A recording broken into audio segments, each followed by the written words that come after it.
السلام عليكم ورحمه الله. غندوي على الملف ديال الاطباء، لانه يومين وانا كنقلب وكنعيط في التليفونات وكنسول قبل داكشي.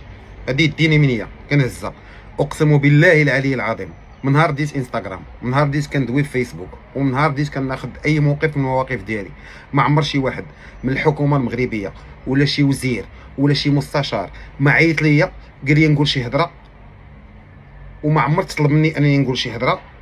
ودائما ما كندير الفيديوهات اقسم بالله العلي العظيم الا بحالي بحالكم كنبقى نتسنى رده الفعل، شي واحد يكعى، شي واحد يعيط لي في التليفون يغوات، شي واحد يرفع دعوه قضائيه. فملي غنهضر على هذا الموضوع ديال الاطباء، هذا الراي ديالي ممزوج بكل المعلومات اللي قدرت ناخذها من مصدر حكومي موثوق، وكذلك من الاطباء اللي دايرين الاضراب ديالهم. مفاهمين؟ من بعد غادي تسمعوا هذا الشيء، غتعجنوه في راسكم مزيان، غتفكروا وغادي تقدروا في التعاليق تعطوني الراي ديالكم. شنو الاصل ديال المشكل ما بين الاطباء والحكومه المغربيه؟ المشكل هو انه الحكومه المغربيه بعد بحث قررت انها تهبط عدد سنوات الدراسه من 7 سنوات الى 6 سنوات، على اساس ان هناك العديد من الدول المتقدمه اللي عندها 6 سنين ديال الفورماسيون.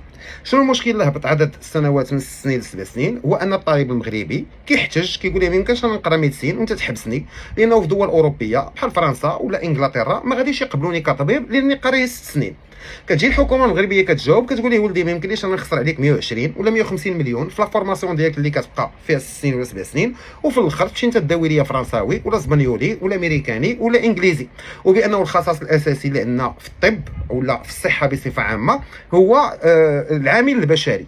اذا هذيك الهجره ديال الادمغه الحكومه فكرات بانها غادي تحاربها بتخفيض عدد السنوات من 6 سنين الى 7 سنين، وانه ديك الاطباء غادي يقراو لي ميم موديول وغادي يكون عندهم يعني هذاك الفرق اللي غيكون من الناحيه ديال لي ستاج، ودوك لي ستاج اي بوف لي ريكوبيري لان من بعد كيخدموا مع الدوله، كيكون عندهم نورمالمون كونطرا ديال 8 سنين، ومن بعد بغيتي تخرج للخارج، بغيتي تحل البريفي ديالك، بغيتي دير اللي بغيتي. هذا هو اساس المشكل. التنسيقيات ديال الطلبه احتجوا. المشكل اللي كاين هو انه 80% من الطلبه دايرين البويكوت، 20% ما دايرينوش، مما جعل العديد من الطلبه ما يدوزوش امتحانات. وبتدخل الوسيط كانوا كيرجعوا داروا دورات استدراكيه، كاين اللي دوز كاين اللي ما دوزش، فكاين طلبه عندهم لي زيرو. نعاودوا ننظموا هذا الشيء. القرايه غتهبط من 7 سنين ل 6 سنين، الدوله بذلك تحمي استثماراتها في العامل البشري المغربي. كتقول لك انا مغربي قريته غيمشي يداوي مغربي، غنخسر عليه 120 ولا 150 مليون، هادشي اللي خاصني. ثانيا كاين طلبه ما يدوزوش امتحانات، خداو زيرو في هذوك الامتحانات. دونك ولاو عندنا جوج مشاكل، ولا عندنا بغينا نقراو 7 سنين وبغينا الزيرويات يتحيدوا. ثالثا هناك طلبه فصلوا من بعد واحد الاحداث، ولات خاص القرايه من 7 سنين وخاص الزيرويات يتحيدوا وخاص الطلبه يرجعوا. خاصنا نفتح واحد القوس من هذه الناحيه، وانه هذه المسائل هذو كيديروا بعض الاحتجاجات وكيديروا بعض الاضرابات اللي كيكونوا، وانا اضم صوتي الى صوت الالاف من المغاربه اللي قالوا بانه مغربي في الزنقه ما خاصوش يتقاس. الضرب مغربي يكون كيحتج علاش ما احتج شي حاجه اللي ما خاصهاش دار. حنا بلد الحق والقانون وبلد يعترف بكرامه المواطن المغربي. اذا هذا ولا هذا الشيء غير مقبول بتاتا، انه واحد السيد اللي قرا ومزيان ومتفوق وان شاء الله غيولي طبيب ويتضرب في الزنقه، لا. وكنتمنى بانه يكون مخرج للطلبه اللي الان تم الاعتقال ديالهم، ولكن المتابعين في حاله صراح. واخا اذا الاشكاليه ديال 6 سنين ولا 7 سنين، الاشكاليه ديال لي زيرو اللي تعطاو، الاشكاليه ديال الطلبه المفصولين اللي خاصهم يرجعوا. كاين هناك خلافات حتى ما بين طلبه الاطباء اللي بويكوطاو واللي هما 80%، واللي ما بغاو يكملوا قرايتهم اللي هما 20%. هناك كذلك مطلب من الاطباء انهم يعطيوهم مكاتب ديال التنسيقيات وسط لي فاكولتي، والحكومه ترفض رفضا باتا هذا، لان كتقول لك هي ما كتعترفش بالتنسيقيات، حيت التنسيقيات فيهم واحد المشكل كيكومونس بيلولي، يعني كيوليو بزاف.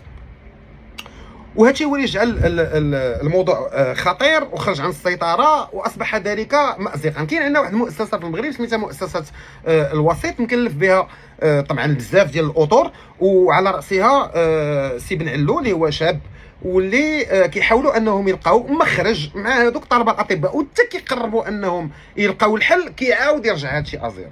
فانا علاش درت لكم هذا الفيديو؟ باش تفهموا اصل المشكل، ها الصداع اللي كاين. كنتمنى انه يتلقى حل، كنتمنى انه هذا المشكل ما يكونوش عنده ابعاد واحده اخرى. والان لكم النقاش، واش بالنسبه لكم عاديه ان واحد يقرا في المغرب وتخسر عليه الدوله زباله ديال الفلوس ويخرج يخدم برا ما يعاود يرد والو لبلادو؟ واش بالنسبه لكم لا هذيك حريه شخصيه؟ نقرا انا في المغرب حيت جبتها بدراعي ونجحت بدراعي وما وراني حتى شي حد، ومن بعد عندي الحق انني نمشي لاي بلاد نخدم. واش بالنسبه لكم هاد الشد والجد باللي كاين غيوصلنا لشي حاجه؟ كنتمنى بانه الموضوع يتم الحل ديالو، وهانتوما دابا فهمتوا شنو كاين، عرفتوا شنو هو المشكل الاساسي، من غير شنو كانوا كيقولوا انه الطب ما خصوش يتقرا في المدارس الخاصه، وبانه لا ماشي معقول، وانه بزاف ديال الدراري اللي قبل كانوا باغيين يقراو كانوا المعدلات عاليه اللي كيطلبوا، دابا عاد هبطوها ل 12 وكاين الكونكور. فانا بغيت غير نوضح لكم الامور تعرفوا اللي كاين، وكنعاود نقولها، انا ضد انه الطلبه الاطباء يتضربوا، انا ضد انهم يتحاكموا ويكونوا احكام ثقيله عليهم. نتمنى بانه هذوك الوليدات يتفكوا وتسطوا وتبدا صفحه جديده. وكنتمنى في هذا الدوسي هذا بالخصوص، وبلا ما نذكر السميات وبلا ما نسيسوا القضيه، كل من يصطاد في الماء العاكر يخلي وليدات المغرب بيناتهم يتفاهموا. يتكلمون عن طلبه الطب وعن الحكومه. الله يعاونكم.